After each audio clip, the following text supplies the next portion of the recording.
Welcome to ஒரு சமையல். நம்ம இன்றைக்கி என்ன பார்க்க போகிறோம்னா ஃப்ரூட் சாலட் தான் பார்க்க போகிறோம். ரொம்ப ஈஸியாகவும் டேஸ்ட்டாகவும் ஹெல்த்தியாகவும் செஞ்சிடலாம். பசங்களுக்கு ஈவினிங் ஸ்நாக்ஸ் போல் செஞ்சு கொடுக்கலாம். அது எப்படி செய்யலான்னு பார்க்கலாம் வாங்க.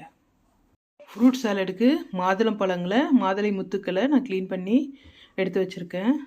பெரிய வாழைப்பழம், இதை வந்து பொடியாக கட் பண்ணியிருக்கிறேன். ஆப்பிள் பழம், நீங்கள் வேறு கிரேப்ஸு அதெல்லாம் கூட சேர்த்துக்கலாம்.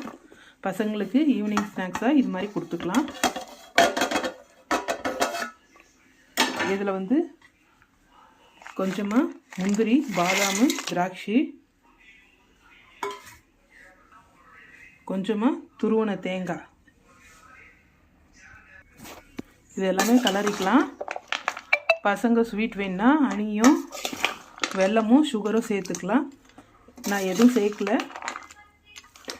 இதில் இருக்கிற ஸ்வீட்டே போதுன்றதுனால எதுவும் சேர்க்கலை. நீங்கள் எக்ஸ்ட்ரா வேணுன்னா வெல்லம் துருவி சேர்த்துக்கலாம்.